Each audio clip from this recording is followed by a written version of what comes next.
Hello, Dr. Uche. Welcome back. If you're watching this on YouTube, it's great to have you back on this channel. And if it's your first time, well, wonderful. I hope you continue to join us. And if you hit subscribe and hit the notification bell, you will know when we upload new videos. However, welcome to whatever other platform you may be watching this on.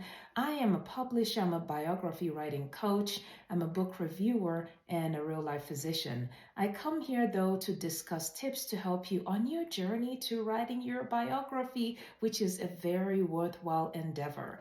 And if you follow on the various social media platforms, you will know that we also have a lecture coming up off the social media docs platform where I will be teaching you how to take your manuscript from draft to published book. Yay, excited.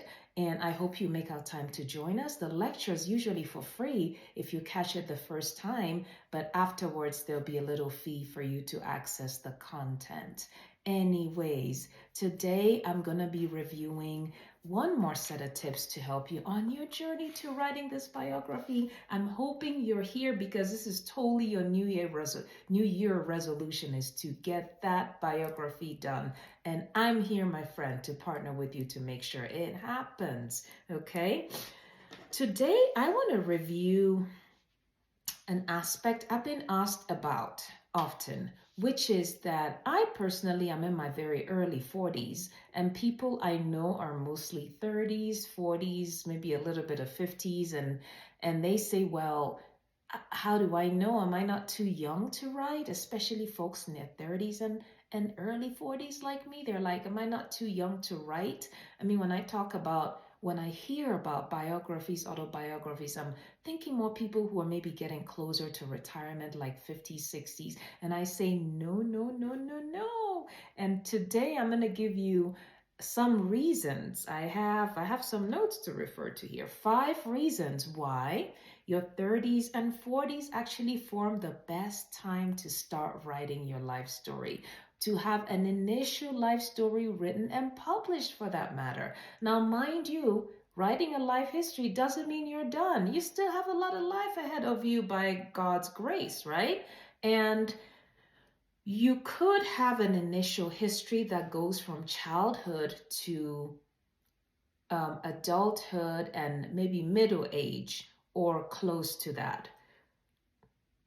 While you could also have other stories follow that could perhaps be a little more career focused, right? And I always give the example of the ex-US President Barack Obama, who wrote Dreams from My Father in his 30s and wrote The Promised Land in his 60s. 2 different kinds of stories. The first was a little more the journey of becoming who he became, right? Figuring out his mixed inheritance. The second was a little more a political story, right? Different people have different tastes. I loved Dreams from My Father. Promised Land political story, not so much my kind of thing. So I'm just giving you an example of how writing the first doesn't mean you're done, doesn't mean you're done living, okay? But the first story should come in your 30s and 40s. Why? Let me tell you. The first reason, you still remember childhood fairly well. I can promise you, in your 60s, childhood becomes a blur, okay? Even for me in my early 40s, childhood is already a bit of a blur. I have to ask my sister, my parents, certain questions about, oh, how was this? Where was that? Because I just don't remember very well. And maybe they remember, they're older, they have some recollection, or they can help supplement what I remember. So you still remember childhood years. That's why that initial story should come in your 30s and 40s, okay? The second, I already mentioned, I find myself asking my parents, my father, can you help me remember? And that's because in your 30s, 40s or so, most of us are lucky to still have them around, right? Now think about when you're in your 60s, to have a living parent is becoming less and less of the norm, right? It's becoming more and more of an exception, let me put it that way. to be in your 60s and have a living parent. Those are the really lucky folks, right? Who have parents in their 80s and 90s. But when you're in your 30s and 40s, it's not at all unusual that you would have parents alive and fairly well. They can help remind you, not just parents, their siblings, so aunts and uncles, and so on and so forth. Many people are lucky to have grandparents, right? Still in your 30s.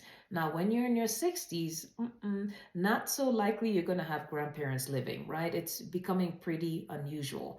So that's a second reason why it's good to start writing the initial story in your 30s and 40s. Third reason, you've already lived enough. You've already lived a bit, let me put it that way. You've had training, probably career training, college education. If you went that path, you've probably had some working years, right? So you already have a story to write that includes your career, the beginnings, maybe even the mid-career years, right? So, hey, I think that's a great story as it is. So that's another reason. The third reason is you've already had enough life happen to start writing your life history. Fourth, some of us have had children by our 30s and 40s, and oftentimes having children it does inspire us to write.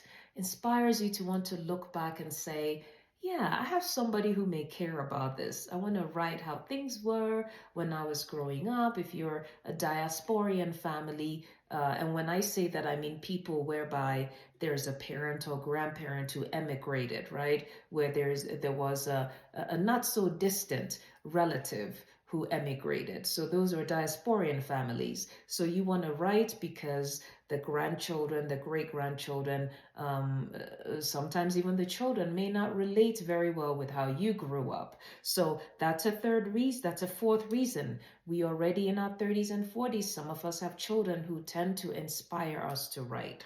And fifth, you are approaching the formal end of youth. Hey, congratulations. So right about 45, we like to think that's about middle age, 45 to 50. And I think we can officially say you're no longer a young person by that age range.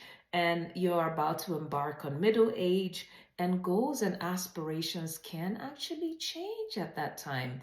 And so I think it's important to capture the younger you, okay? The younger you before things can change, sometimes quite significantly. In your 50s, people are already sort of thinking they want to slow down, retire, that sort of thing. And that's a whole lot of youthful years that you never captured. So I happen to think your 40s is really ideal to have an initial autobiography or memoir written, okay? I'm going to recap why I think the 30s and 40s form the best time frame to write your initial life story, with the caveat, writing then doesn't mean you're done. You can still write many, many other stories in the decades to come, okay? The first reason, you still remember childhood years. Second reason, you likely still have parents and older relatives alive and reasonably well, and they can help remind you of those earlier years most of us just don't remember. Not only because it's a bit distant, but we were younger, right? Things just don't register, right? Like how much do you remember doing when you were 3 or 5, right? It doesn't register. And then the third, you've had training, you've had some working years, you have lived some life already. So you can certainly write an initial life story. Fourth, you may have children, and they tend to inspire us to want to write, to describe things they did not encounter that will be interesting for them to know about. And fifth, you, my friend, in your 40s, especially late 40s, you are approaching the formal end of youth, right? Approaching middle age, and oftentimes goals, aspirations can change. So it's very important to capture that early youthful period, and sort of your thought process there could change a little bit into the 50s. That's all I have today. Please hit subscribe and the notification bell. That way you'll know when we upload new videos, and you can follow our helpful content. You can also look around on Facebook and sign up for our newsletter. And you can get this helpful information straight in your inbox for you to refer to at leisure at your own convenience on your journey to writing your biography. Again, I'm Dr. Uche, and I'll see you next time. Take care. Bye bye.